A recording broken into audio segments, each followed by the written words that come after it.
بسم الله الرحمن الرحيم نحمده ونصلي على رسوله الكريم أما بعد وبه قال حدثنا أحمد بن يونس قال حدثنا إبراهيم بن سعد قال أخبرنا ابن شهاب عن أبي سلمة بن عبد الرحمن والأغر عن أبي هريرة رضي الله تعالى عنه وعنهم أجمعين قال النبي صلى الله عليه وسلم إذا كان يوم الجمعة كان على كل باب من أبواب المسجد ملائكة يكتبون الأول فالأول فإذا جلس الإمام طووا الصحف وجاءوا يستمعون الذكر. Par la grâce d'Allah, la dernière fois nous avions très rapidement vu ce nouveau hadith, toujours dans le chapitre sur les anges, où Imam Bukhari rapporte de son professeur Ahmad fils de Yunus, qui rapporte d'Ibrahim fils de Saad, qui rapporte de Ibn Shihab, qui rapporte de Abi Salama fils de Abdurrahman, et de Aghar, qui rapporte de Abu Hurayra radiallahu ta'ala an, qui dit que le saint prophète sallallahu alayhi wa sallam a dit: lorsqu'arrive le jour du vendredi, alors à la porte de chaque mosquée se poste un ange qui écrit le premier arrivé à la mosquée pour la prière du Jumu'ah, ainsi que celui qui va le suivre, et ainsi de suite. Ils vont inscrire le nom de chaque personne qui entrera dans cette mosquée. Et lorsque le imam va s'asseoir sur le mimbar, sur sa chaire pour le sermon du vendredi, alors ces livres se refermeront et les anges, ces anges vont refermer ces livres, et ensuite ils vont s'installer dans la mosquée pour écouter avec attention les enseignements, le rappel du imam. Là nous avons donc un hadith. La seule chose qui nous intéresse dans ce hadith, pourquoi est-ce qu'Imam Bukhari a placé ce hadith dans le chapitre de la création, et plus principalement de la création des anges? Parce que dans ce hadith, le saint prophète sallallahu alayhi wa sallam mentionne la présence des anges lors de la prière du vendredi. Par rapport à ce hadith, nous voyons l'existence des anges.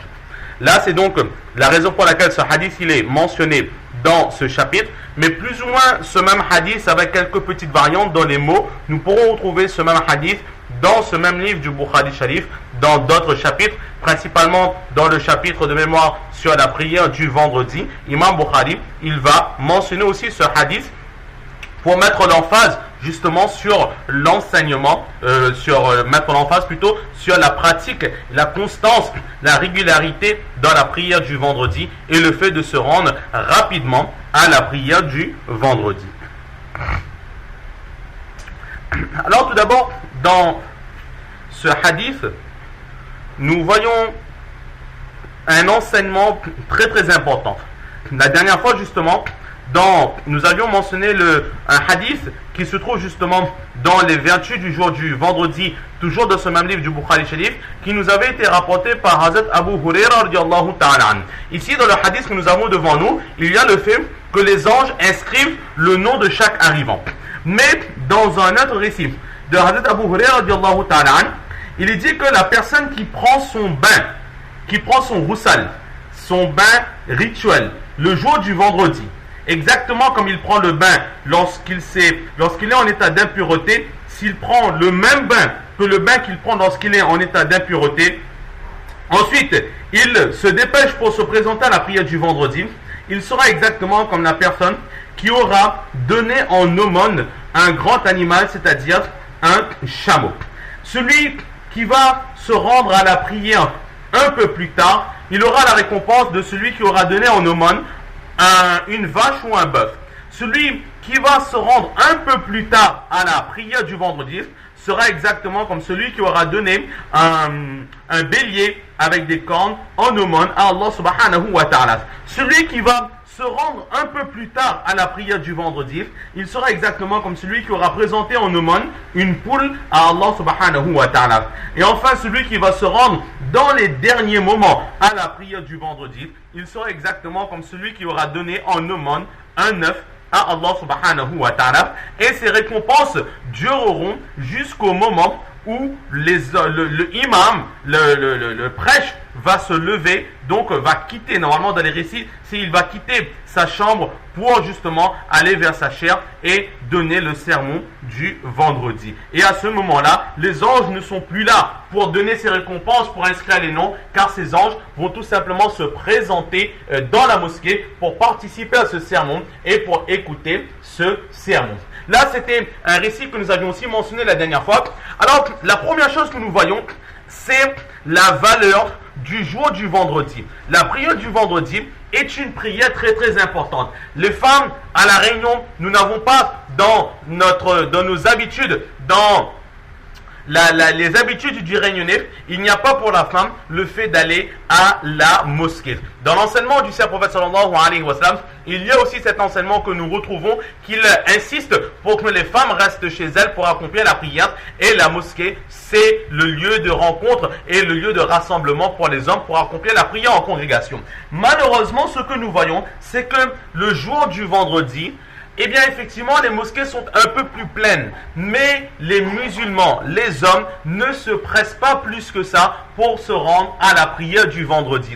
Nous voyons que, par exemple, à la Réunion, à Saint-Denis, le adhan du Jumu'ah se fait entendre à 12h30. Alors, à 12h30, par exemple, il se fait que nous pouvons toujours voir certains commerçants qui quittent simplement leur magasin pour aller manger et ensuite ils se présenteront à la prière dans les derniers moments. De temps en temps, les maris ou les enfants qui sont de l'école arrivent à la maison et là, ils vont commencer à flâner, ils vont commencer à se reposer, à se prélasser et ils vont calculer leur départ afin d'arriver à la mosquée dans les derniers moments avant que le sermon du vendredi ne commence. Alors que dans ces récits, nous voyons l'importance pour mériter, pour bénéficier, et un peu plus tard nous allons voir un autre récit, nous verrons que pour bénéficier des vertus du vendredi, ce n'est pas la prière du vendredi elle-même qui nous donne ces vertus, mais c'est le fait de quitter tôt sa maison, de quitter le plus tôt possible et d'arriver le plus tôt possible à la mosquée pour la prière du vendredi. Ne pas attendre que l'azan se fait donner, mais le vendredi doit être un jour où le musulman, dans son emploi du temps, il prévoit qu'il arrête son travail, qu'il se dépêche, il se prépare le plus tôt possible pour aller à la mosquée pour la prière du vendredi. Ou bien, il va se permettre de changer son emploi du temps. Au lieu de manger avant la prière du vendredi, il va peut-être décider de manger rapidement après la prière du vendredi. Lorsqu'il sort du travail, il va directement à la mosquée par exemple, il fait ses préparatifs, il prend son bain. Si par exemple il connaît qu'il sort tard du magasin, il va prendre son bain du vendredi avant d'aller au travail et ensuite il va se rendre directement à la mosquée. Mais nous devons faire en sorte d'arriver le plus tôt possible à la prière du vendredi. Et malheureusement, ce que nous voyons, c'est que les hommes et les enfants ne se dépêchent pas pour se présenter à la prière du vendredi. Mais pire que cela, les femmes de maison, les mères, les sœurs, les femmes qui, elles, sont à la maison, n'obligent pas, n'incitent pas leurs maris, leurs enfants, n'expliquent pas, ne font pas comprendre à ces personnes qu'il faut aller le plus rapidement possible à la mosquée. Et malheureusement, il est triste de le dire que vous, les femmes, vous avez cette science. Aujourd'hui, dans le monde actuel, nous pouvons comprendre que les femmes ont très souvent plus de connaissances que la majorité des hommes. Pourquoi cela? Parce que les femmes, elles ont décidé, elles ont accepté de sacrifier un peu de leur temps dans les après-midi de la semaine pour aller écouter les bonnes paroles, les paroles d'Allah subhanahu wa ta'ala. Donc ces femmes se présentent régulièrement et apprennent régulièrement, ils apprennent la religion de l'islam. Lorsque nous sommes petits, à la médecine nous apprenons, mais très souvent nous apprenons étant trop petits, on ne comprend pas cet enseignement. Et aujourd'hui, Allah il a ouvert notre esprit, il a ouvert notre poitrine, nous pouvons comprendre cela plus rapidement. Mais les hommes, toute la journée, ils sont de leur travail. Ils accomplissent leurs prières et après les prières, lorsqu'il y a les ta'lim, les enseignements de l'islam, la lecture des hadiths, très souvent ces hommes sont fatigués ou ils sont occupés à aller rencontrer leurs amis pour parler avant de rentrer à la maison. Donc ils vont retourner, ils ne vont pas écouter ces paroles et ils vont sortir directement de la prière. Le vendredi, le seul jour où il y a une explication de la religion de l'islam sur différents thèmes pour les hommes, eh bien à ce moment-là, ces hommes-là, ils arrivent en retard.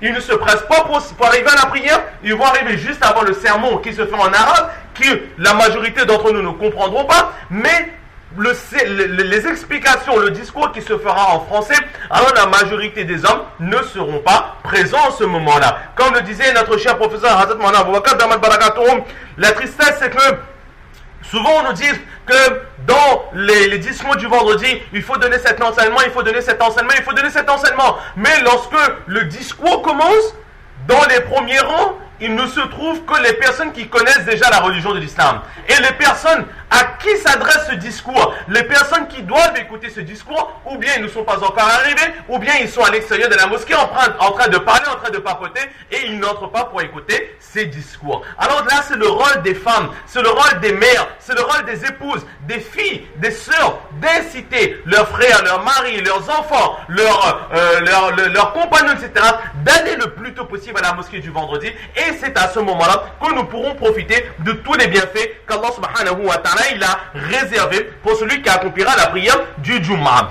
Et la prière du Jumu'ah a cette particularité. Nous venons de mentionner un hadith dans lequel il y a, on va dire, 5 tranches horaires. Celui qui va arriver de la première tranche horaire aura la récompense de celui qui aura donné en aumône un chameau. Ensuite, la récompense d'un bœuf ou d'une vache. Ensuite, d'une brebis ou plutôt d'un bouc ou d'un cabri ici à La Réunion. Ensuite, la récompense d'une poule. Et enfin, la récompense d'un œuf. Là, nous voyons dedans les commentateurs de hadith, ils nous disent que la particularité du jour du vendredi, c'est que dans la prière du Jumu'ah, c'est une prière. C'est une prière que l'on fait avec notre corps. Nous savons tous qu'il y a 2 catégories d'actes d'adoration. La première catégorie, ce sont les actes d'adoration qui se font avec notre corps. La prière, par exemple, on va accomplir cela avec notre corps. Le jeûne, on va le faire avec notre corps. On va se préserver de la nourriture, de boire, etc.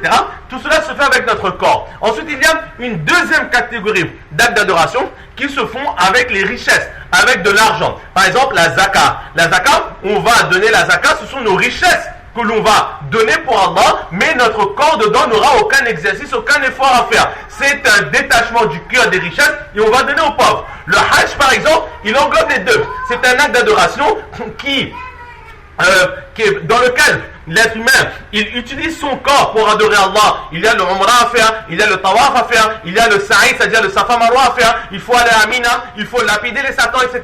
Là, ce sont des gestes que l'on fait avec notre corps. Et ensuite, dans le hajj, il y a aussi l'acte d'adoration fait par les richesses, car il faudra faire le voyage. Dans le hajj, il y a le voyage du hajj aussi qui est récompensé. Et ce voyage-là, on va le faire avec nos richesses. Des dépenses qu'il faudra faire pour aller pour le hajj. Ensuite, pour rester dans une ville étrangère, il y aura des dépenses. Il faudra se nourrir, payer les hôtels, etc. Donc le hajj est un acte d'adoration dans lequel le corps aussi est utilisé et les richesses aussi sont utilisées. Et c'est pour cela que le hajj fait partie des actes d'adoration qui ont le plus de valeur auprès d'Allah subhanahu wa ta'ala. Parce que dans cet acte d'adoration, le corps et les richesses sont utilisés. Alors que dans la prière et le jeûne, et dans le iman, le kalima tayyiba, il n'y a que le corps qui est utilisé. Et dans la zakat, il n'y a que le